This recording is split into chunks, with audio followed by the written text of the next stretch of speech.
Hello दोस्तों, मैं हूं नीरज और आप देख रहे हैं स्टडी कॉमर्स। और आज हम इस वीडियो में रिसर्च और स्टैटिस्टिक्स से रिलेटेड कुछ इंपॉर्टेंट PYQs डिस्कस करने वाले हैं जो कि आपके 7 जनवरी 2025 एग्ज़ाम में पूछे गए। तो अब आइए क्वेश्चन डिस्कस करते हैं। फर्स्ट क्वेश्चन में आपको दो लिस्ट दे रखा है, लिस्ट 1 लिस्ट 2। लिस्ट 1 में आपको पॉपुलेशन का मीन दे रखा है जिसे हम म्यू से डिनोट करते हैं, और दूसरा आपको मीन ऑफ स्क्वायर दे दिया गया है, मीन ऑफ द स्क्वायर दिया गया है जिसे इस तरीके से हम डिनोट करते हैं। और दूसरी तरफ हमें पॉपुलेशन का स्टैंडर्ड डेविएशन कैलकुलेट करके उसकी वैल्यू दे रखी है।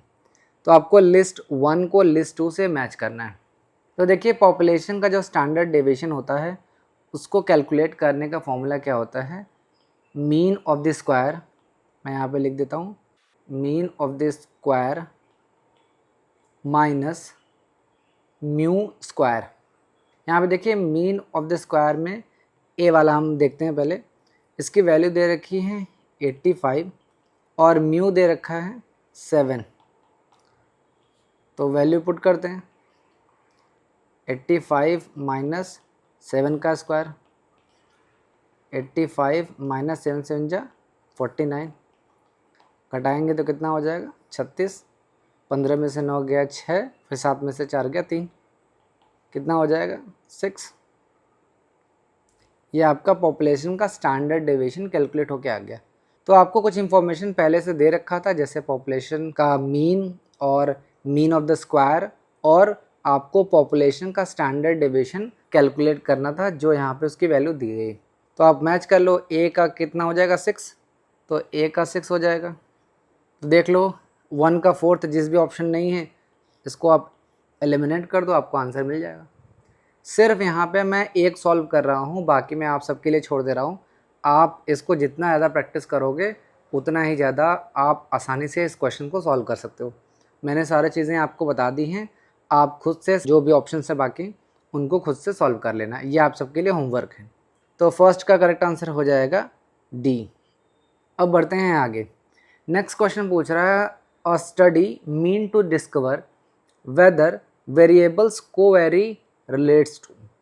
आपको बताना है कि हम एक स्टडी कर रहे हैं जिसमें हम ये पता करना चाहते हैं कि जो वेरिएबल्स हैं वो आपस में संबंधित है या नहीं। कोवेरी का क्या मतलब है कि को रिलेटेड है या नहीं। तो आपको बताना है कि ये कौन से स्टडी है। आपके ऑप्शन है केस स्टडी, लॉन्गिट्यूडनल स्टडी और research, correlational research, archival research. तो एक बार सारे टर्म्स को समझ लेते हैं। देखिए, केस स्टडी कब होता है, जब आप किसी भी टॉपिक पे, किसी भी सिंगल पर्सन पे, सिंगल ग्रुप पे या सिंगल इवेंट पे जब आप इन डेप्थ स्टडी करते हो तो उसे हम केस स्टडी कहते हैं। फॉर एग्जांपल, अगर हमें ये पता करना हो कि आपने देखा था कि ना जो 2019 में कोविड-19 आया था, वहाँ पे सबसे पहले वुहान में, जो चाइना का एक शहर है, वहाँ से कोविड-19 फैलना स्टार्ट हुआ था। तो अगर हमें इस बात पे स्टडी करना है कि जो वुहान में जो हॉस्पिटल्स हैं वहाँ की सिचुएशन कैसी थी, जो वुहान शहर का जो हॉस्पिटल था वहाँ पे क्या सिचुएशन थी, या किस तरीके से लोगों ने वहाँ पे चीज़ों को हैंडल किया है, अगर इसकी हम एक डिटेल स्टडी करें तो उसे हम केस स्टडी कहेंगे। तो आपने केस स्टडी समझ लिया। नेक्स्ट है लॉन्गिट्यूडनल रिसर्च। देखिए, जब हम किसी एक ग्रुप को सेलेक्ट कर लेते हैं और यही सेम ग्रुप को अगर over the period of time अगर ऑब्ज़र्व करते हैं या स्टडी करते हैं तो इसे ही हम लॉन्गिट्यूडनल स्टडी कहते हैं या लॉन्गिट्यूडनल रिसर्च कहते हैं। फॉर एग्ज़ाम्पल, अगर हमें एस्थमा जो पेशेंट हैं उनकी स्टडी करनी है, फॉर एग्ज़ाम्पल मैं ये मान लेता हूँ कि 10 से लेके 15 साल तक हमें ये चेक करना है कि जो अस्थमा पेशेंट है या फिर जो डायबिटिक जो पेशेंट हैं उनमें क्या चेंजेस आता है over the period of time. क्योंकि जैसे जैसे लोगों का एज बढ़ता है, इन्वायरमेंट चेंज होता है, तो उसमें क्या इम्पैक्ट आता है, अगर हम ये चेक करना चाहते हैं तो वहाँ पे हम लॉन्गिट्यूडनल रिसर्च का इस्तेमाल कर सकते हैं। और एक चीज़ और ध्यान रखिएगा कि जो कोहर्ट स्टडी है, कई बार एग्ज़ाम में आपसे पूछ लेता है कि cohort study is a form of longitudinal study. तो ये ध्यान रखना, ये एग्जाम्पल है, कोहर्ट स्टडी एग्जाम्पल है लॉन्गिट्यूडनल रिसर्च का। नेक्स्ट है कोरिलेशनल रिसर्च। देखिए जब हम ये पता करना चाहते हैं कि जो वेरिएबल्स हैं वो आपस में एक दूसरे से संबंधित हैं, रिलेशन है आपस में या नहीं है, अगर इस चीज़ को फाइंड आउट करने के लिए अगर हम कोई स्टडी कर रहे हैं तो उसे हम कोरिलेशनल रिसर्च कहते हैं। जैसे कि मैंने आपको बताया था कि रेनफॉल और अगर एग्रीकल्चर प्रोडक्शन में अगर हम रिलेशनशिप देखने की कोशिश कर रहे हैं तो इसे हम कोरिलेशन रिसर्च कहते हैं। ठीक है, आखिरी है आर्काइवल रिसर्च। देखिए जब भी हम कोई भी एग्जिस्टिंग रिकॉर्ड्स या एग्जिस्टिंग जो डेटा है उसका इस्तेमाल करते हैं अपने रिसर्च के लिए तो उसे हम आर्काइवल रिसर्च कहते हैं। लेकिन यहाँ पे देखिए कि जो हमारा जो एग्जिस्टिंग डेटा है यही आपका बेसिस होगा, यानी सारी चीज़ें आप इसी से करोगे। फॉर एग्ज़ाम्पल कोई हॉस्पिटल है, आप उस हॉस्पिटल से एज ए रिसर्चर आप वहाँ पे जाते हो, उनसे बोलते हो कि आप जो भी आपका आर्काइवल हॉस्पिटल का डेटा है पास्ट 30 ईयर्स का, 30 साल का हमें आप डेटा दे दो और इस डेटा से हमें ये स्टडी करना है कि जो भी कैंसर पेशेंट हैं उनकी टेंडेंसी क्या है, उनका पैटर्न क्या है, ये सारी चीज़ें आप 30 साल के डेटा से फाइंड आउट करना चाहते हो। मान लीजिए आपको डेटा भी मिल गया, आपने स्टडी किया और आपने ये देखा कि 30 सालों में जो ब्रेस्ट कैंसर है, मान लेते हैं यहाँ पे कैंसर में हम ब्रेस्ट कैंसर की बात कर रहे हैं, अगर हम ब्रेस्ट कैंसर को एनालाइज करते तो हमने ये डेटा से फाइंड किया कि जो ब्रेस्ट कैंसर है वो विमेन में ज़्यादा है as the age of 30 to 45 years, यानी 30 से 45 साल की जो विमेंस हैं उनमें ब्रेस्ट कैंसर ज़्यादा है। और इसमें भी आपने बहुत स्पेसिफिक तरीके से रिसर्च किया तो ये पता चला आपको कि जो अर्बन एरियाज़ हैं वहाँ के विमेंस में ब्रेस्ट कैंसर ज़्यादा पाया जा रहा है। तो बेसिकली आर्काइवल रिसर्च ये होता है कि जब हम जो भी ऑलरेडी एग्जिस्टिंग डेटा है उसका इस्तेमाल कर रहे हैं और हम पूरी तरीके से रिलायबल हैं, हम उसी डेटा पे ज़्यादा से ज़्यादा आपका एक तरीके से कहिए कि बेसिस है आपके लिए, और उसी के बेसिस पे आप कोई पैटर्न एनालाइज करना चाहते हो तो उसे हम आर्काइवल रिसर्च कहते हैं। यहाँ पे क्वेश्चन में क्या पूछा है कि जब हम स्टडी इस बात पे कर रहे हैं कि हमें ये पता करना है कि जो वेरिएबल्स हैं वो आपस में कोवैरी कर रहे हैं कि नहीं कर रहे हैं। कोवैरी का मतलब क्या होता है कि if two variables are related तो इसे हम कोरिलेशनल रिसर्च कहते हैं। ठीक है, यहाँ पे हम कॉज एंड इफेक्ट को प्रूव करने की कोशिश नहीं करते हैं, सिर्फ हम ये पता करने की कोशिश करते हैं कि जो वेरिएबल्स हैं वो आपस में रिलेटेड हैं या नहीं। तो सेकंड का करेक्ट आंसर हो जाएगा थर्ड। अब आइए नेक्स्ट क्वेश्चन देखते हैं। If z represents the standard normal variate then arrange the following probabilities in increasing order। अब यहाँ पे देखिए क्वेश्चन में बहुत सारी चीज़ें दी गई हैं, उसको हम सबसे पहले समझ लेते हैं। देखिए z जो है वो एक स्टैंडर्ड नॉर्मल वेरिएट को रिप्रेजेंट करता है। इसका क्या मतलब है? आपने नॉर्मल डिस्ट्रीब्यूशन कर्व बनाया होगा, इसे हम क्या बोलते हैं? Normal distribution. यहाँ तक आपको पता है। अब क्वेश्चन में ये कह रहा है कि जो z है ये आपका जो स्टैंडर्ड नॉर्मल वेरिएट है, या इसको हम वेरिएबल भी कहते हैं, इसको रिप्रेजेंट कर रहा है। ठीक है, जो कि हमेशा आपका यूनी मॉडल होता है इस केस में। ठीक है, आपको बताना है कि प्रोबेबिलिटी इंक्रीजिंग ऑर्डर में बताइए। इंक्रीजिंग ऑर्डर का क्या मतलब है? जो भी प्रोबेबिलिटी की वैल्यू आप कैलकुलेट करेंगे वो स्मॉलेस्ट से लेके लार्जेस्ट तक होना चाहिए। जो भी प्रोबेबिलिटी की वैल्यू आएगी वो स्मॉलेस्ट से लार्जेस्ट होनी चाहिए। अब यहाँ पे देखिए प्रोबेबिलिटी दिया गया है कि 0 और 1 की कितनी है, माइनस इन्फिनिटी से 0 की क्या है, और 1 से 3 की क्या है, और 2 और प्लस इन्फिनिटी की क्या है। ये आपको करंट सीक्वेंस में करके देना है, ये आपके ऑप्शंस दिए गए।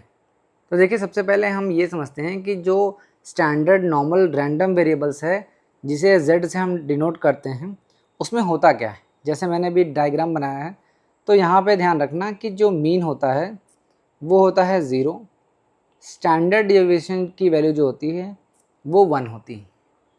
समझ में आया? यानी z is called standard normal variate, या इसे हम स्टैंडर्ड नॉर्मल वेरिएबल्स भी कहते हैं। और ये जो z है वो बताता क्या है, जिसे हम स्टैंडर्ड नॉर्मल वेरिएट कहते हैं, वो ये बताता है कि कोई भी वैल्यू मीन से कितनी दूरी पे है। एक बार फिर मैं बता रहा हूँ, स्टैंडर्ड नॉर्मल वेरिएट यह बताता है कि कोई भी वैल्यू मीन से कितनी दूरी पे है। इसे हम z से डिनोट करते हैं, या इसी को हम जेड स्कोर के नाम से भी जानते हैं, ये आपने पढ़ा होगा।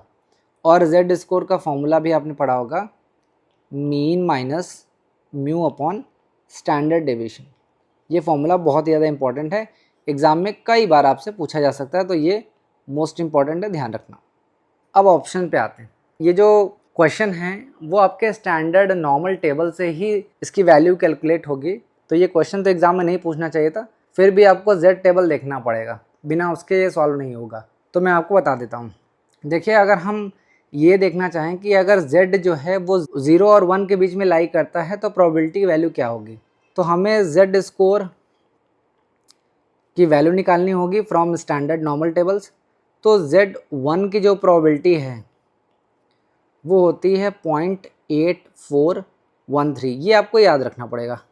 और z स्कोर 0 की जो प्रोबेबिलिटी होती है वो होती है 0.5000। देखो यहाँ पे 0 और 1 पूछ रहा है ना, 0 और 1, तो इसके बीच की जो है प्रोबेबिलिटी पता करना है, तो इसको हम माइनस कर देंगे तो कितना हो जाएगा, सॉरी 1 3 4 और 3, तो पहले की जो वैल्यू आ गई वो कितनी आ गई, 0.3413। समझ में आया। अब सेकंड देखते हैं, इसमें क्या बोला है कि माइनस इन्फिनिटी से 0 तक। तो देखिए, लेफ़्ट साइड आपका माइनस होता है, राइट साइड आपका प्लस होता है, तो माइनस ये कितने भी आगे तक जाए उससे कोई मतलब नहीं, हमें 0 का देखना है। तो हमें पता है कि जब लेफ्ट हैंड साइड होता है, तो चूँकि ये जो यूनी मॉडल मैंने अभी बताया, इसका मतलब क्या है कि ये सिमेट्री है, तो इसका आधा होगा ना, सिमेट्री का मतलब दोनों जो है आधा आधा है, तो 0 का क्या होगा, 0.5 हो जाएगा। तो माइनस इन्फिनिटी एंड 0 की जो प्रोबेबिलिटी होगी वो होगी 0.5। तीसरा देख लेते हैं, प्रोबेबिलिटी पूछा है z अगर 1 है और 3 है तो प्रोबेबिलिटी क्या होगी, तो एक एक करके देख लेते हैं। यहाँ पे लिख लेते हैं अलग से। अगर z3 की प्रोबेबिलिटी देखें तो ये टेबल में दिया गया है 0.9987। इसी तरीके से z की अगर प्रोबेबिलिटी देखें 1 की, तो अभी मैंने आपको बताया था कि 8413, माइनस कर देंगे कितना हो जाएगा, 4751, तो 0.1574। अब लास्ट देख लेते हैं, यहाँ पे लिखा है 2 और प्लस इन्फिनिटी, तो यानी ये राइट साइड में जाएगा, ये अनलिमिटेड है, इन्फिनिटी तक जाता रहेगा, तो हमें 2 का देखना है। टेबल में जो वैल्यू दी गई है वो है 0.0228, ये है। तो सबसे लोवेस्ट जो है वो डी वाला है, यहाँ देखिए 0.0228, ये आपका डी है।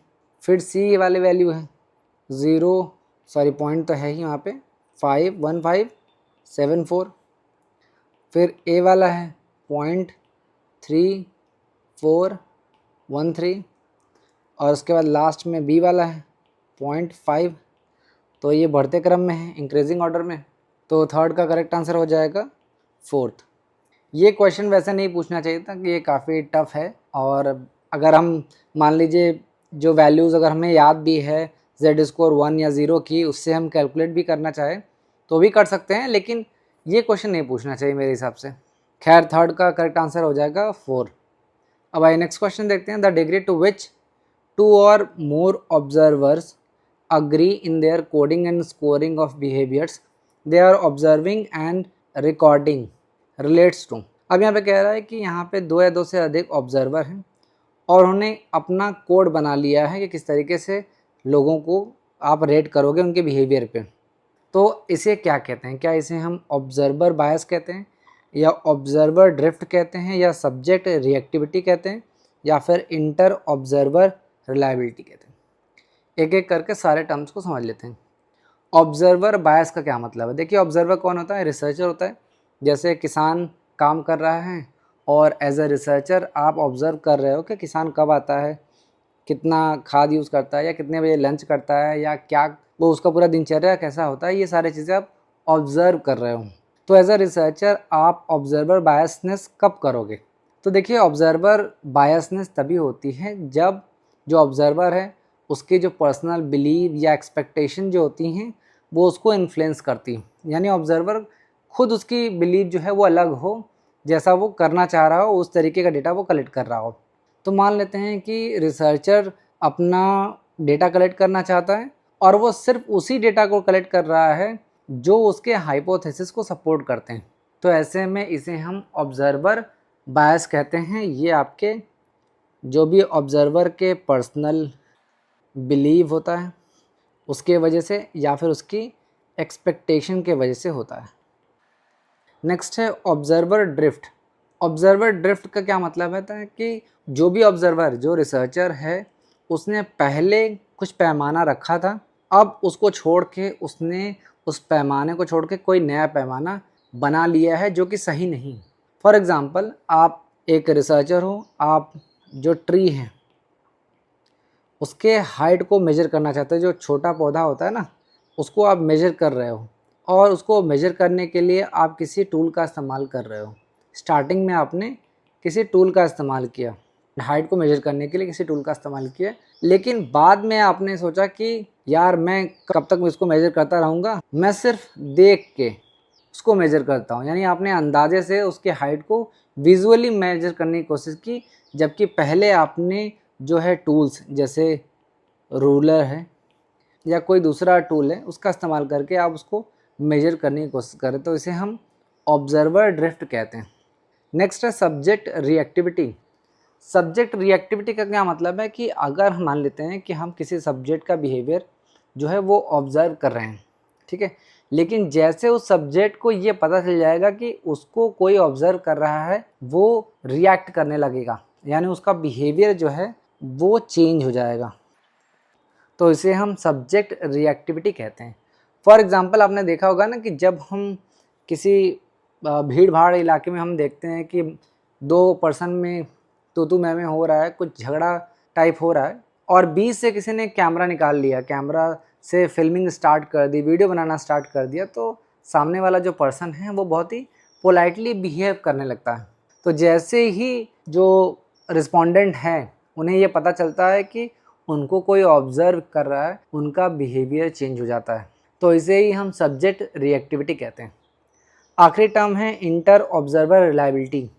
देखिए, इंटर ऑब्जर्वर का क्या मतलब है कि जब दो या दो से अधिक ऑब्जर्वर डेटा कलेक्ट करते हैं, लेकिन उनका जो डेटा कलेक्ट करने का जो तरीका होता है, चाहे वो कोडिंग का हो चाहे स्कोरिंग का हो, वो सेम होता है।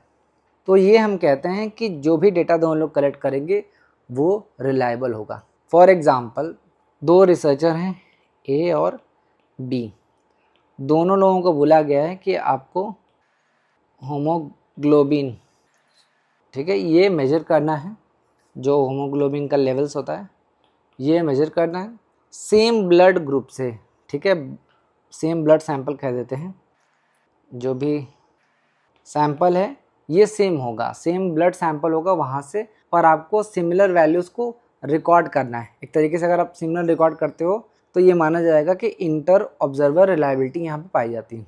और यही इस क्वेश्चन का आंसर भी है कि the degree to which two or more observers agree in their coding and scoring of behaviours they are observing and recording relates to inter observer reliability. तो फोर्थ का करेक्ट आंसर हो जाएगा 4। अब आइए नेक्स्ट क्वेश्चन देखते हैं। Identify the sampling techniques that are for studying hidden populations. आपको बताना है कि इनमें से कौन सा सैम्पलिंग टेक्निक है जो कि ख़ास तौर पे हिडन पॉपुलेशन को स्टडी करने के लिए यूज़ किया जाता है। देखिए, सैम्पलिंग टेक्निक बहुत ही इंपॉर्टेंट टॉपिक है जहाँ से एग्ज़ाम में हर बार क्वेश्चंस पूछे जाते हैं। तो अगर आपने सैम्पलिंग टेक्निक वाला वीडियो मेरा नहीं देखा है तो आपको डिस्क्रिप्शन में आपको लिंक मिल जाएगा, या फिर आप आई बटन पर क्लिक करके भी देख सकते हो। तो उसको आप डिटेल में देख लेना, क्योंकि यहाँ मैं डिटेल में आपको नहीं समझाने वाला हूँ, मैं आपको सिर्फ ब्रीफली सारी चीज़ें एक्सप्लेन करूँगा।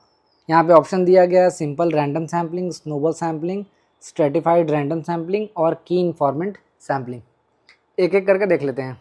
सबसे पहले जानते हैं सिंपल रैंडम सैम्पलिंग क्या होता है। देखिए, रैंडम सैम्पलिंग का मतलब आपको पता है कि ईच या एवरी आइटम या every individual of the population has equal chance of getting selected in the sample.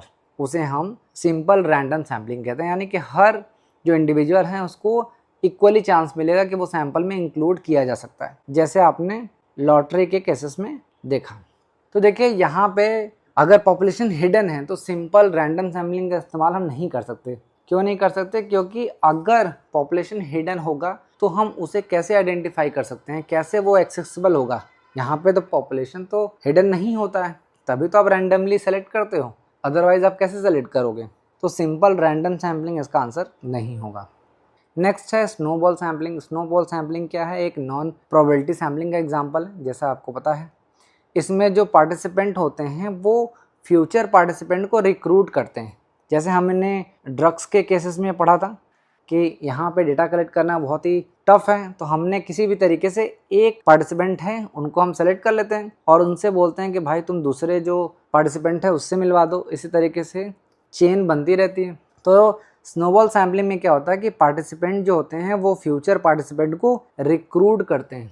तो अब यहाँ पे कह रहा है कि जो स्नोबॉल सैम्पलिंग होता है वो आपके हिडन पॉपुलेशन में, पॉपुलेशन आपका हिडन है तो वहाँ पे यूज़ करने के लिए सूटेबल है। क्यों सूटेबल है? क्योंकि यहाँ पे जो एक्सेस होता है वो आपको मिल जाता है। आप एक सोशल नेटवर्क के थ्रू डेटा कलेक्ट कर सकते हो, तो ये हाईली सूटेबल है फॉर हिडन पॉपुलेशन। क्योंकि आपको पता है कि अगर पॉपुलेशन हिडन है तो भी हमने एक से दूसरे को डेटा कलेक्ट किया, दूसरे से तीसरा डेटा हमने कलेक्ट कर लिया। तो ए जिस भी ऑप्शन में उसको आप एलिमिनेट कर सकते हैं और बी होना ही चाहिए, तो जिस भी ऑप्शन बी नहीं है इसको भी आप एलिमिनेट कर सकते हैं, आपको आंसर मिल जाएगा। लेकिन हम सारे टर्म्स को एक बार पढ़ लेते हैं। नेक्स्ट है स्ट्रेटिफाइड रैंडम सैम्पलिंग। ये भी आपका प्रोबेबिलिटी सैम्पलिंग का एग्जांपल है। स्ट्रेटिफाइड में हम क्या करते हैं कि पॉपुलेशन को हम कुछ स्ट्राटा में यानी कुछ सब ग्रुप्स में डिवाइड कर देते हैं, उसके बाद हम रैंडमली सैंपल को ले लेते हैं फ्रॉम ईच सेक्शंस। जैसे हमने जो कॉलेज के स्टूडेंट्स हैं उनको अलग अलग सब ग्रुप्स में डिवाइड कर दिया, जैसे BCom first year, second year और थर्ड ईयर। ठीक है, अब यहाँ पे हमने रैंडमली हर ग्रुप से डेटा कलेक्ट कर लिया, तो इसे हम स्ट्रेटिफाइड रैंडम सैम्पलिंग कहेंगे। ये भी सूटेबल नहीं है फॉर हिडन पॉपुलेशन, क्योंकि जो स्ट्राटा है वो हमेशा आपको नोन होना चाहिए और आइडेंटिफिएबल होना चाहिए। ये जो स्ट्राटा है, ये जो ग्रुप आपने बनाया है तीनों ना, ये आपको पहले से नोन होना चाहिए। अगर हिडन है तो आप स्ट्राटा कैसे बनाओगे? तो स्ट्रेटिफाइड रैंडम सैम्पलिंग भी ये आंसर नहीं होगा। आखिरी है की इन्फॉर्मेंट सैम्पलिंग, जिसको हम एक्सपर्ट सैम्पलिंग के नाम से भी जानते हैं। मैं यहाँ पे आप सबके लिए लिख दे रहा हूँ। की इन्फॉर्मेंट सैम्पलिंग को हम क्या बोलते हैं? एक्सपर्ट सैम्पलिंग, और ये पार्ट है आपके जजमेंटल सैम्पलिंग का, जजमेंटल सैम्पलिंग। और ये आपको पता ही होगा कि जो की इन्फॉर्मेंट सैम्पलिंग है ये नॉन प्रोबेबिलिटी सैम्पलिंग का एग्जांपल है। हो सकता है कभी भी आपसे इस तरीके के क्वेश्चन पूछ ले कि की इन्फॉर्मेंट सैम्पलिंग प्रोबेबिलिटी है या नॉन प्रोबेबिलिटी सैम्पलिंग का टेक्निक है। खैर, हम ये पढ़ते हैं कि की इन्फॉर्मेंट सैम्पलिंग का क्या मतलब है। देखिए, जब भी हम किसी भी एक्सपर्ट का इस्तेमाल करते हैं, या कोई इनसाइडर भी हो सकता है, ठीक है, इनसाइडर का इस्तेमाल करते हैं जो कि पॉपुलेशन को थॉरोली जानता हो, उसका इस्तेमाल करके हम सैम्पलिंग कलेक्ट करते हैं, तो वहाँ पे उसे हम की इन्फॉर्मेंट सैम्पलिंग कहते हैं। क्योंकि जो सैम्पलिंग हम कलेक्ट कर रहे हैं ना, वो की इन्फॉर्मेंट की वजह से ही पॉसिबल है। जो एक्सपर्ट है या जो इनसाइडर है उसी की वजह से ही पॉसिबल हो पा रहा है। जैसे जो एनजीओ के जो वर्कर्स होते हैं, आपने देखा होगा, जो सेक्स वर्कर्स होती हैं उनको छुड़ाने का काम एनजीओज़ करती हैं, जो एनजीओज़ के वर्कर्स होते हैं वही करते हैं। तो अगर हमने एक एनजीओ वर्कर्स का इंटरव्यू ले लिया और उनसे ये पूछने की कोशिश की, ये समझने की कोशिश की कि जो सेक्स वर्कर्स हैं उनकी कंडीशन कैसी है, वो कहाँ रहते हैं, किस सिचुएशन में उनकी अपब्रिंगिंग हो रही है, लाइफस्टाइल कैसा है, क्या क्या प्रॉब्लम वो फेस करती हैं, ये चीज़ें हमें पता करनी हो तो इसे हम की इन्फॉर्मेंट सैम्पलिंग कहेंगे।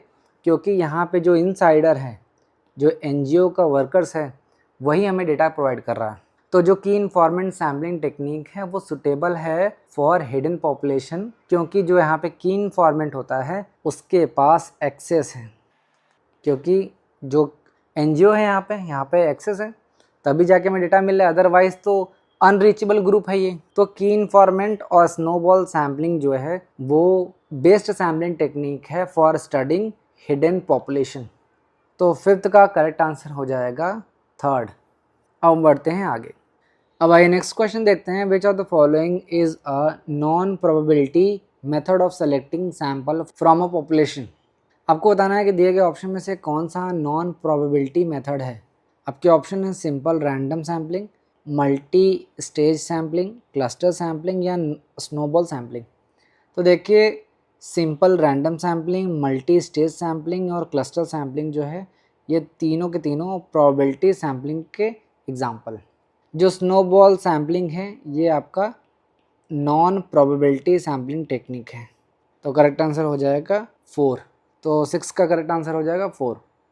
अब आइए नेक्स्ट क्वेश्चन देखते हैं। What is the value of standard deviation of first 7 natural numbers. आपको जो फर्स्ट 7 नेचुरल नंबर्स हैं उनका स्टैंडर्ड डेविएशन की वैल्यू बतानी है। ये आपके सामने ऑप्शंस दिए गए। तो ये रिपीटेड क्वेश्चन है, मैंने इससे पहले भी आपको ये क्वेश्चन कराया है। तो एक बार फॉर्मूला देख लेते हैं।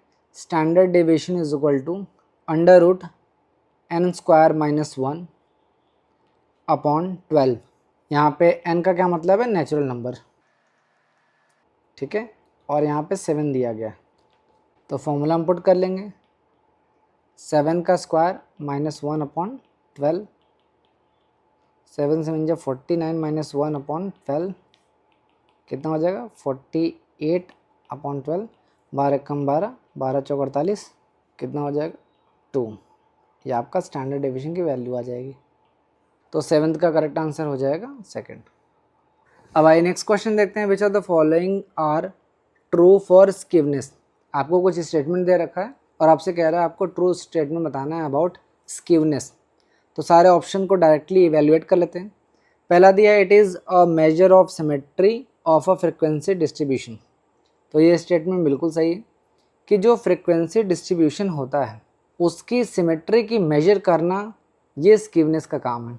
और मेजर करने के बाद क्या बताता है कि जो आपका फ्रिक्वेंसी डिस्ट्रीब्यूशन है वो एसिमेट्री है, या इसको हम असिमेट्री भी कहते हैं। तो बिल्कुल सही है। दूसरा स्टेटमेंट देखते हैं। For the right skewed distribution the mean is to be the right of median. सबसे पहले राइट स्क्यूड डिस्ट्रीब्यूशन देख लेते हैं। यहाँ पे मैं बना देता हूँ। ये है आपका रफली राइट स्क्यूड। ये देखिए लेफ्ट हैंड साइड है और ये राइट हैंड साइड है। और हमेशा आप लेफ़्ट राइट देखने के लिए टेल का इस्तेमाल करते हैं, यानी पूंछ का इस्तेमाल करते हैं कि जो टेल है वो किस साइड है। तो अगर टेल जो है वो राइट साइड है तो इससे हम क्या बोलेंगे, राइट स्क्यूड डिस्ट्रीब्यूशन। तो इसके बारे में बात हो रही है क्वेश्चन में। और यहाँ पे कह रहा है कि the mean is to be right of the median. तो मैं आपको बता देता हूँ, मीडियन देखिए हमेशा बीच में होता है, ये आपको पता ही है। और सबसे राइट में होता है आपका मीन और सबसे लेफ्ट में होता है आपका मोड। ये कब होगा, ये होगा आपका राइटली स्क्यूड डिस्ट्रीब्यूशन में। ये ध्यान रखिएगा, ये आपको पता होना चाहिए। एक बार मैं लिख भी देता हूँ, इस तरीके से आपको कन्फ्यूजन होगा। मोड होगा, मीडियन होगा और मीन होगा, यही कंक्लूजन है। ये इस डायग्राम से आपको ये पता चलता है कि यही होगा। सबसे लेफ्ट में आपका मोड होगा, बीच में मीडियन होगा और राइट साइड में मीन होगा। तो कह रहा है mean is to be the right of median. Median के राइट में मीन होगा, तो है यहाँ पे सही है। नेक्स्ट देखते हैं the right skewed distribution mean is to be right of mode. Mode के राइट जो है वो मीन होगा, तो ये भी सही है। एक बार डायग्राम में आप चेक कर लेना।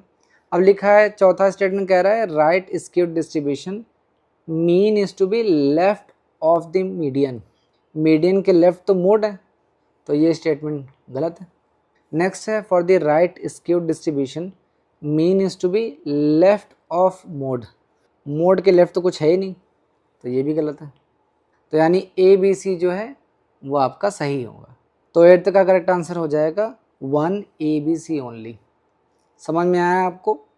एक बार फिर से देख लेना, आपको सारी चीज़ें अच्छी तरीके से समझ में आ जाएगी। अब आइए नेक्स्ट क्वेश्चन देखते हैं। Standard deviation of sampling distribution is called. आपको बताना है कि standard deviation of sampling distribution को हम क्या कहते हैं। आपके ऑप्शन हैं sampling error, probable error, standard error या मेजरेबल एरर। तो सारे टर्म्स को इवेलुएट कर लेते हैं।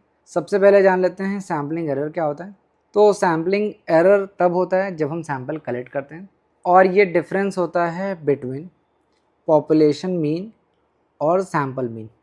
यानी पॉपुलेशन मीन जिसे हम म्यू से डिनोट करते हैं और सैम्पल स्टैटिस्टिक्स, इसका डिफरेंस ही सैम्पलिंग एरर होता है। फॉर एग्जांपल हमने एक क्लास ले लिया जिसमें टोटल बच्चे हैं 100, तो अगर इन 100 बच्चों की अगर हमें हाइट मेजर करना हो, ठीक है, तो उसकी जो वैल्यू आएगी उसे हम म्यू से डिनोट करेंगे। ठीक है, मान लेते हैं एवरेज हाइट जो है 6.2 फीट आ गई। ये 100 पूरे बच्चों की हाइट का हमने एवरेज किया है। ठीक है, एक एक बच्चे का हाइट लिया है, उसको ऐड किया है और 100 से डिवाइड कर दिया है, तो 6.2 फीट आ गया। इसे हम क्या कहेंगे, म्यू। ठीक है, या पॉपुलेशन मीन। अब हम 100 लोग को तो नहीं ले सकते, तो हमने क्या किया कि 40 बच्चों को ले लिया एज अ सैम्पल और उनके हाइट को हमने मेज़र कर लिया। हाइट को मेज़र करने के बाद जो वैल्यू आई है ये हमारा म्यू है और मीन। 40 बच्चों का हमने हाइट मेज़र किया और आया 5.8 फीट। तो आप देखोगे कि पॉपुलेशन और मीन की वैल्यूज़ में डिफरेंस होता है, जो कि सैंपल लेने की वजह से होता है। यहाँ पे कितना डिफरेंस हो रहा है, 0.4 फीट का। ठीक है, FT है यहाँ पे, ध्यान रखना। तो ये जो 0.4 फीट का जो डिफरेंस आ रहा है इसे ही हम सैम्पलिंग एरर कहते हैं, जो कि सैंपल लेने की वजह से एरर होता है, इसीलिए उसको हम सैम्पलिंग एरर कहते हैं। अगर हम सैंपल नहीं लेके पूरा डेटा अगर 100 लोगों का कलेक्ट कर लेते तो एक्यूरेट डेटा आता। ठीक है, तो इसे हम सैम्पलिंग एरर कहते हैं। नेक्स्ट है प्रोबेबल एरर, जिसे हम PE से डिनोट करते हैं।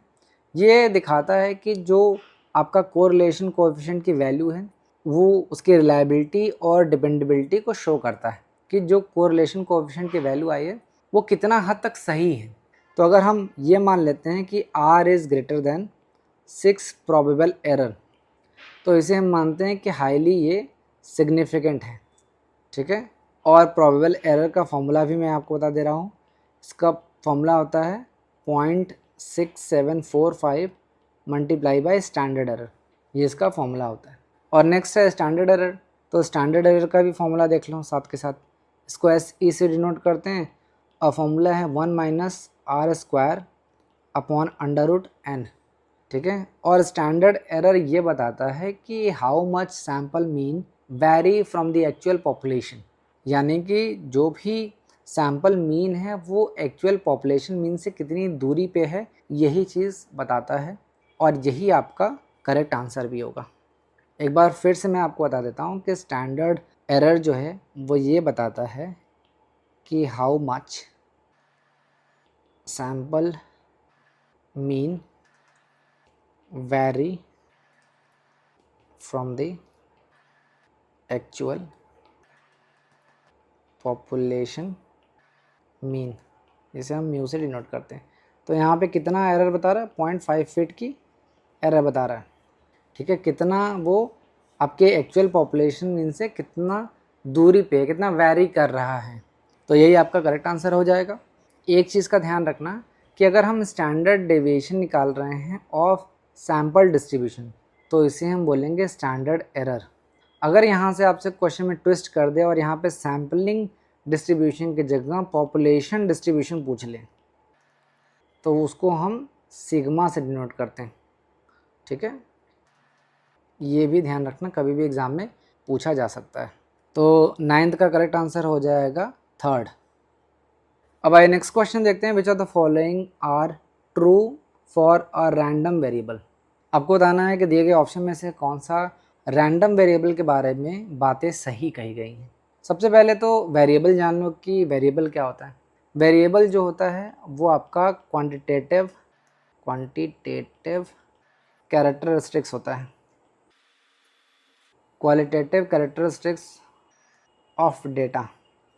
जैसे आपने किसी पढ़ा होगा ना कि बैंक का NPA 3000 करोड़ हो गया। तो जब डेटा को हम क्वांटिटेटिव टर्म्स में मेजर करते हैं तो उसे हम वेरिएबल कहते हैं, और जब हम क्वालिटेटिव टर्म्स में मेजर करते हैं तो उसे हम एट्रीब्यूट्स कहते हैं। ठीक है, और ध्यान रखना कि एट्रीब्यूट्स टर्म यूज़ होता है या फिर कैटेगोरिकल डेटा यूज़ होता है टर्म, या क्वालिटेटिव टर्म यूज़ किया जाता है एट्रीब्यूट्स के लिए। वेरिएबल्स जो है वो क्वांटिटेटिव कैरेक्टरिस्टिक्स होता है ऑफ डेटा। तो यहाँ पे रैंडम वेरिएबल पहले जान लेते हैं कि रैंडम वेरिएबल क्या होता है। देखो, रैंडम वेरिएबल क्या होता है कि जब भी हम कोई एक्सपेरिमेंट करते हैं, एक्सपेरिमेंट करने का मतलब क्या है, जैसे आपने टॉस किया, आपको पता है हेड और टेल आ सकता है, तो ये जो करने की प्रोसेस, इसे हम क्या बोलेंगे, एक्सपेरिमेंट। तो जब आप कोई एक्सपेरिमेंट करते हो और उस एक्सपेरिमेंट को आप कोई एक न्यूमेरिकल वैल्यू दे देते हो, ठीक है, जैसे हेड आया तो हम मान लेते हैं कि उसे हम 1 दे देंगे, टेल आया तो उसे 0 दे देंगे, ये नंबर हमने दे दिया। तो इस प्रोसेस को ही हम बोलते हैं कि ये रैंडम वेरिएबल्स की बात कही जा रही है। रैंडम वेरिएबल्स क्या होता है, एक न्यूमेरिकल वैल्यू हम असाइन कर देते हैं to the outcome of a random experiment. हमने कोई एक्सपेरिमेंट किया, उसका जो आउटकम आया, या देखो हेड या टेल जो है ये क्या है, ये आपका आउटकम है, यानी रिजल्ट है। जब आप हेड और टेल करोगे, कॉइन को टॉस करोगे तो कुछ ना कुछ रिजल्ट आएगा, इसे ही हम आउटकम कहते हैं रिसर्च के टर्म्स में। तो रैंडम वेरिएबल क्या होता है, एक न्यूमेरिकल वैल्यू होता है जो कि किसी भी रैंडम एक्सपेरिमेंट के आउटकम को हम असाइन कर देते हैं, जो कि रिप्रेजेंट करता है, ध्यान देना, अनसर्टेनिटी। बट ये अनसर्टेनिटी को डिफाइन करता है। जैसे आपने सिक्का उछाला तो हेड आएगा या टेल आएगा, इसकी कोई गारंटी नहीं, ठीक है। ये अनसर्टेन है, ये जो रैंडम वेरिएबल है ना, ये अनसर्टेन है until the outcome is observed. देखना, अनटिल, ये ध्यान रखना, जब तक कि आउटकम नहीं आ जाता तब तक हेड भी आ सकता है, टेल भी आ सकता है, समझ में आया? इसे ही हम रैंडम वेरिएबल कहते हैं। फॉर एग्जांपल, हमने x को रैंडम वेरिएबल मान लिया है और उसमें ये कह दिया है कि अगर x की वैल्यू जो है वो हम 1 रख देंगे, अगर हेड आया तो x की वैल्यू 1 रख देंगे, और x की वैल्यू 0 कर देंगे अगर हम टेल आता है, जो हमारा रिजल्ट है वो टेल आता है। तो बिफोर द टॉस, जो कॉइन है उसको टॉस करने से पहले x की वैल्यू क्या होगी, कुछ भी हो सकती है, ये अनसर्टेन है। x की वैल्यू जो है वो सर्टेन नहीं है, ये 0 भी हो सकती है, 1 भी हो सकती है, डिपेंडिंग द चांस कि क्या आता है। मान लेते हैं कि आपने कॉइन को टॉस कर लिया, यानी आफ्टर द टॉस आपने ये ऑब्जर्व किया कि हेड आ गया, जो आपका आउटकम है वो हेड आ गया। तो आप क्या करोगे, x की वैल्यू को आप 1 डिनोट कर दोगे, 1 से डिनोट कर दोगे, तो अब यहाँ पे ये सर्टेन हो गया है। तो ये चीज़ ध्यान रखिएगा कि x हमेशा अनसर्टेन होता है बिफोर द एक्सपेरिमेंट। एक्सपेरिमेंट के बाद x की वैल्यू जो है वो सर्टेन में कन्वर्ट हो जाती है, ठीक है। अब सारे जो स्टेटमेंट दिए गए हैं उनको एक बार इवेल्युएट कर लेते हैं। जैसे पहले दिया है, a random variable is certain quantity whose value depends on chance. ये स्टेटमेंट इनकरेक्ट है। यहाँ लिखा है random variable is certain quantity, certain quantity नहीं होता है बल्कि अनसर्टेन होता है, ये मैंने आपको बताया। जब तक एक्सपेरिमेंट कंडक्ट नहीं किया जाता है चीज़ें अनसर्टेन होंगी रैंडम वेरिएबल में। एक्सपेरिमेंट कंडक्ट कर दिया गया, जो आउटकम है वो आ गया, तब जाके चीज़ें सर्टेन होती हैं।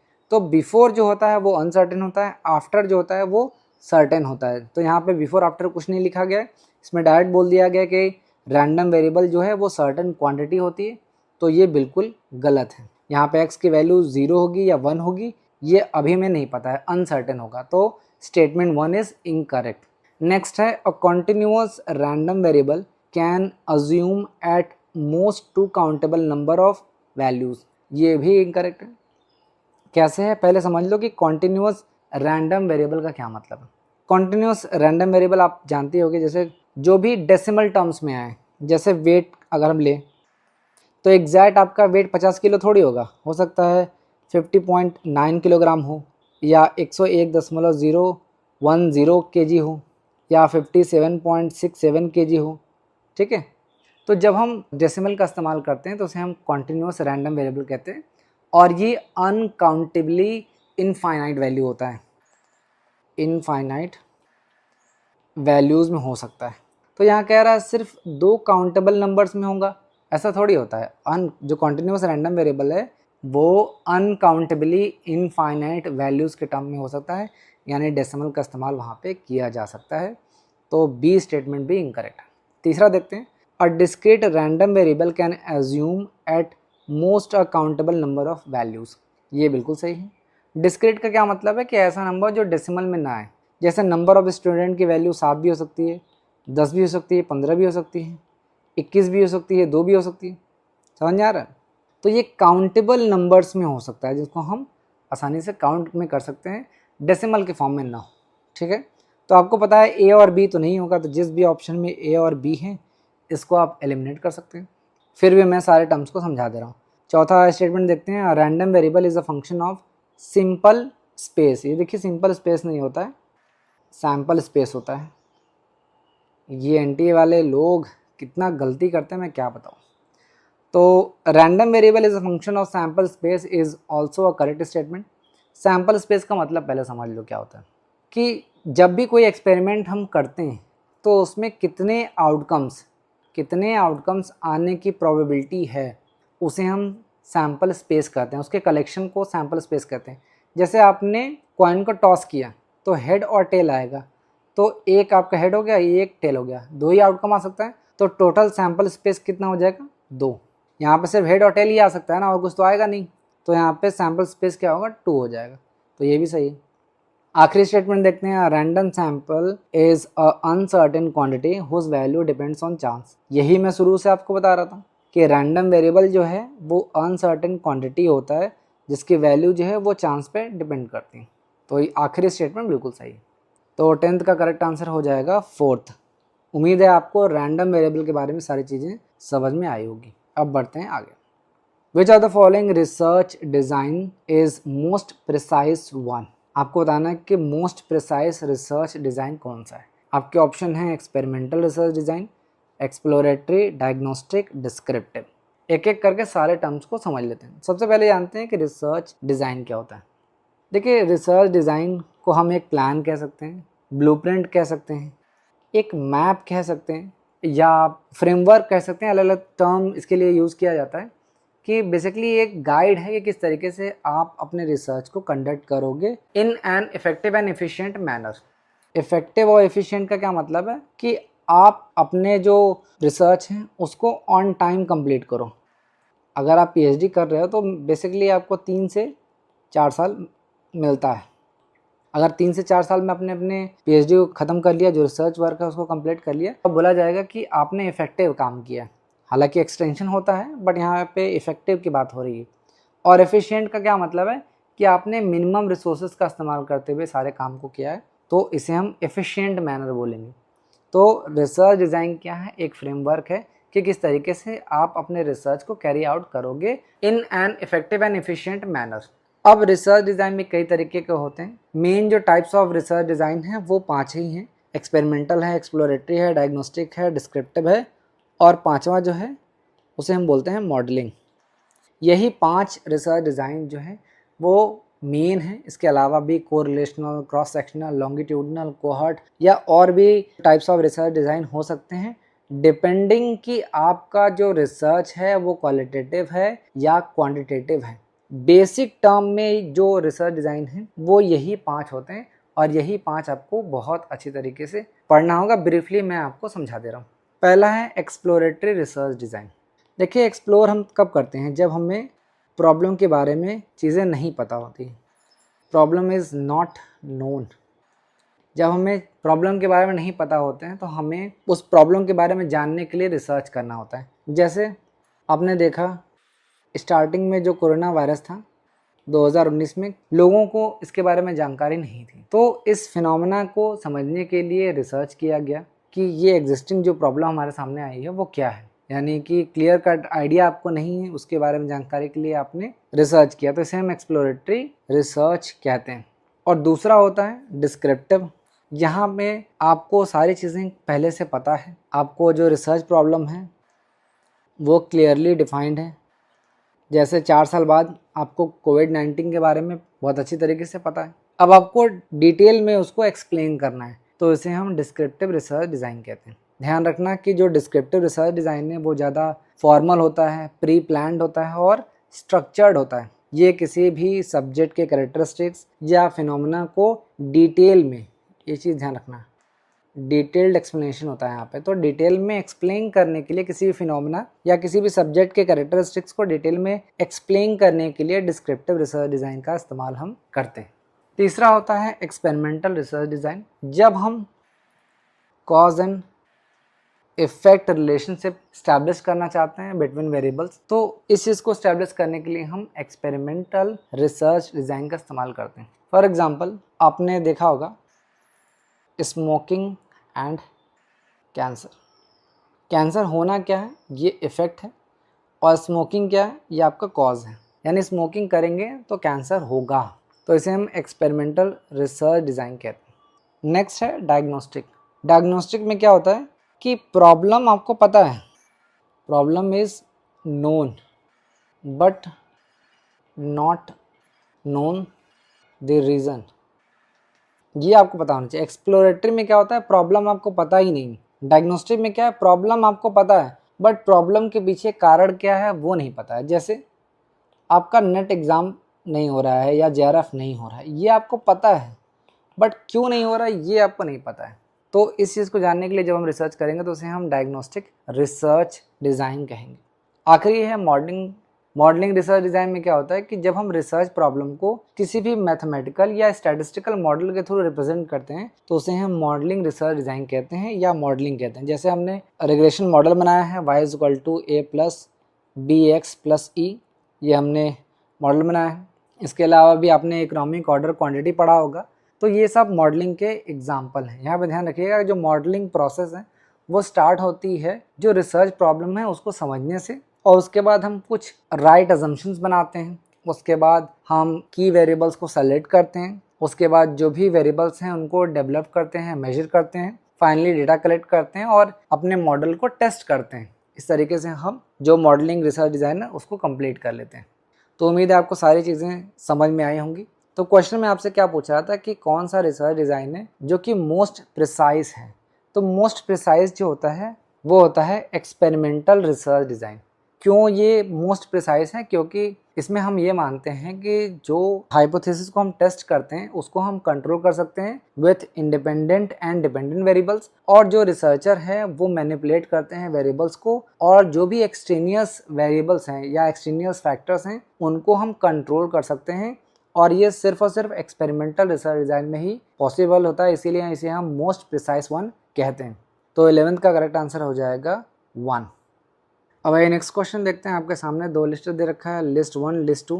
लिस्ट 1 में आपके सामने स्टैटिस्टिकल टेस्ट दे रखा है और लिस्ट 2 में आपको एक्सप्लेनेशन दे रखा है। लिस्ट 1 को लिस्ट 2 से मैच कराना है, तो देख लेते हैं। सबसे पहले है जेड टेस्ट। जेड टेस्ट एक पैरामेट्रिक टेस्ट का एग्जाम्पल है, ये आपको पता है। इसको हम मैच कर लेंगे थर्ड से कि ये एक पैरामेट्रिक टेस्ट है और यहाँ पे दो लार्ज सैंपल साइज़ को हम यूज़ करते हैं, तो ए का थर्ड हो जाएगा। जिस भी ऑप्शन में ए का थर्ड नहीं उसको आप एलिमिनेट कर दो। नेक्स्ट है काई स्क्वायर। काई स्क्वायर को हम इस तरीके से लिखते हैं, ये एक आपका नॉन पैरामेट्रिक टेस्ट का एग्जांपल है जो कि एसोसिएशन को चेक करने के लिए किया जाता है बिटवीन टू एट्रीब्यूट्स, जो कि एक कैटेगोरिकल डेटा होता है। नेक्स्ट है अनोवा। अनोवा एक पैरामेट्रिक टेस्ट है, तो सी का क्या हो जाएगा फोर्थ। यहाँ पे मोर देन 2 सैम्पल ग्रुप्स का इस्तेमाल किया जाता है। नेक्स्ट है मैन विटनी यू टेस्ट। ये एक नॉन पैरामेट्रिक टेस्ट का एग्जांपल है जो कि 2 इंडिपेंडेंट सैम्पल ग्रुप को टेस्ट करने के लिए किया जाता है, कंपेयर करने के लिए किया जाता है। तो 12th का करेक्ट आंसर हो जाएगा सेकंड। इजी था इसलिए मैं इस पर ज़्यादा टाइम नहीं लगा रहा हूँ। अब आइए नेक्स्ट क्वेश्चन देखते हैं। ये बहुत इंपॉर्टेंट क्वेश्चन है और बहुत लोगों को इस क्वेश्चन में डाउट है, तो इसको हम अच्छी तरीके से समझेंगे। क्वेश्चन में पूछ रहा है arrange the prefatory information of report writing in a logical sequence. आपको रिपोर्ट राइटिंग की जो प्रीफेक्टरी इंफॉर्मेशन है उसको लॉजिकल सीक्वेंस में रखना है। ऑप्शन पढ़ देता हूँ एक बार। Executive summary, authorization statement, title page, letter of transmittal, table of contents. तो सबसे पहले जो रिसर्च रिपोर्ट होता है उसका स्ट्रक्चर समझ लेते हैं कि कैसी उसकी स्ट्रक्चर होती है। देखिए 3 सेक्शंस होते हैं, पार्ट 1, पार्ट 2 और पार्ट 3। 3 सेक्शन होते हैं रिसर्च रिपोर्ट के। उसमें पहला जो सेक्शन होता है उसे हम बोलते हैं प्रीफेक्टरी इंफॉर्मेशन, या इसी को हम बोलते हैं प्रीलिमिनरी इंफॉर्मेशन। इसी को हम बोलते हैं प्रारंभिक सूचनाएं या प्रीफेक्टरी इंफॉर्मेशन।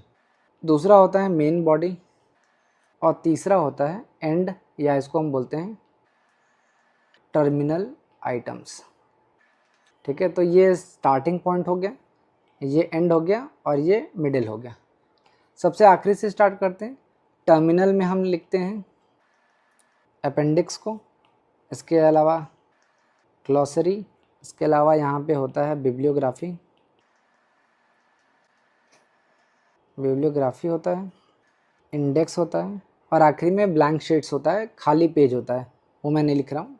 मेन बॉडी में आपको पता ही होगा इंट्रोडक्शन वगैरह होता है, जो रिसर्च मेथडोलॉजी होता है वो होता है, जो आपके फाइंडिंग्स हैं वो होता है, और कंक्लूजन एंड रिकमेंडेशंस, ये सारी चीज़ें मेन बॉडी में होती। यहाँ पे आपसे पूछ रहा है कि प्रिफेक्टरी जो इंफॉर्मेशन होता है उसमें आपको सीक्वेंस बताना है, तो यहाँ से आपसे क्वेश्चन पूछा गया है। तो देखिए रिपोर्ट राइटिंग बहुत ही ज़्यादा इंपॉर्टेंट है, इवन आप जब पीएचडी करोगे तो उसमें भी एक क्वेश्चन कंपलसरी होता है यहाँ से। तो एक बार सारे जो सीक्वेंसेस को कर लेते हैं। सबसे पहले होता है letter of transmittal. Letter of transmittal कब किया जाता है? जब रिसर्चर और क्लाइंट का जो रिलेशनशिप होता है वो फॉर्मल होता है, तब हम लेटर ऑफ ट्रांसमिटल लिखते हैं। अब क्यों लिखा जाता है? लेटर ऑफ ट्रांसमिटल जो है वो रिपोर्ट को कन्वे करने के लिए किया जाता है टू द रिसिपिएंट, जिसके लिए हम रिपोर्ट बना रहे हैं उसको बताने के लिए कि हमारा रिसर्च का पर्पस क्या है, उसको बताने के लिए हम लेटर ऑफ ट्रांसमिटल यूज़ करते हैं। तो ये आपका डी जो है वो स्टेप 1 हो जाएगा। नेक्स्ट होता है टाइटल पेज। जो रिसर्च रिपोर्ट आप बना रहे हैं ना, उसका टाइटल क्या होगा, यानी कि टाइटल ऑफ द रिपोर्ट, उसमें ऑथर का नाम, इंस्टीट्यूशन या डेट वगैरह ये मेंशन किया जाता है। तीसरा होता है अथॉराइजेशन स्टेटमेंट। अथॉराइजेशन स्टेटमेंट में हम ये बताते हैं कि रिपोर्ट बनाने की अनुमति किसने दी है या कौन इसके लिए जिम्मेदार है। जो रिपोर्ट हम बना रहे हैं ना, उसके जो अप्रूवल या कमीशन की जो कंफर्मेशन होता है वो इसमें होता है, जिसे हम अथॉराइजेशन स्टेटमेंट कहते हैं। यानी कि इसके बाद क्या हो जाएगा? बी। फिर होता है एग्जीक्यूटिव समरी। ये 4th स्टेप है या सीक्वेंस में 4थे नंबर पे है। एग्जीक्यूटिव समरी में हम क्या करते हैं कि एक कॉन्साइज समरी बनाते हैं of the main findings and recommendations. जो भी आपने फाइंडिंग की है रिसर्च में या जो भी रिकमेंडेशन होता है, ये सारी चीज़ें एग्जीक्यूटिव समरी में लिखी जाती हैं। एक कॉन्साइज समरी होता है of the main finding and recommendations. तो फिर ए हो जाएगा। इसके बाद आता है टेबल ऑफ कंटेंट्स। अगर आपने टेबल यूज़ किया है रिसर्च में, चार्ट यूज़ या इसी तरीके का कुछ और भी यूज़ किया है, तो उसको आप इस कंटेंट में लिस्टेड करते हो, ठीक है। इसके अलावा एक छठा भी होता है। फिलहाल इसका आंसर एक बार देख लेते हैं। 13 का करेक्ट आंसर हो जाएगा DCBAE। तो 13 का करेक्ट आंसर हो जाएगा 3rd। एक और मैं बता देता हूँ आपको जो इम्पोर्टेंट है, ये होता है एक्नॉलेजमेंट। जब भी आप टेबल ऑफ कंटेंट बना लेते हो तो आप एक एक्नॉलेजमेंट पेज बनाते हो, जिसमें आप किसको इसको थैंक यू कहना चाहते हो। जो पर्सन आपके साथ जुड़े हुए हैं रिसर्च में, जिन्होंने आपको हेल्प की है उस रिसर्च को कंडक्ट करने में या किसी भी तरीके का हेल्प किया है, तो आप किसको इसको थैंक यू करना चाहते हो, वो आप एक्नॉलेजमेंट वाले पेज पे कर देते हो। तो ये आपका प्रिफेक्टरी इंफॉर्मेशन था of report writing in a logical sequence. तो 13 का करेक्ट आंसर हो जाएगा 3rd। अब ये नेक्स्ट क्वेश्चन देखते हैं। Arrange the following management research questions in ascending order. Management research question का क्या मतलब होता है कि different types of management research questions होते हैं, उन्हें आपको लॉजिकल सीक्वेंस में करना है जैसे जैसे वो रिसर्च के दौरान अराइज होते रहें। इसे हम असेंडिंग ऑर्डर कहते हैं और उस असेंडिंग ऑर्डर में ही आपको उस क्वेश्चंस को अलाइन करना है। तो सबसे पहले होता है मैनेजमेंट डिलेमा। मैनेजमेंट डिलेमा का क्या मतलब है कि मैनेजमेंट को कुछ प्रॉब्लम होगा, कुछ इनिशियल प्रॉब्लम होगा जिसके वजह से मैनेजमेंट रिसर्च करना चाहती होगी। जैसे आप ये लिख सकते हैं कि वाई आर सेल्स ड्रॉपिंग। आपको पता है बिना प्रॉब्लम के रिसर्च होएगा ही नहीं। अगर आपको मान लेते हैं कि एक मोबाइल फ़ोन ख़रीदना है और आपका पिछला फ़ोन जो है वो टूट गया है, तो आप यूट्यूब पर जाओगे और सर्च करोगे कि 15,000 रुपये के बजट में कौन सा बेस्ट फ़ोन है। तो आप ये देख रहे हो कि बिना प्रॉब्लम के क्या आप यूट्यूब पे जाके सर्च करते हैं? बिना प्रॉब्लम के क्या आप इस वीडियो को अभी देख रहे होते हैं? नहीं देख रहे होते।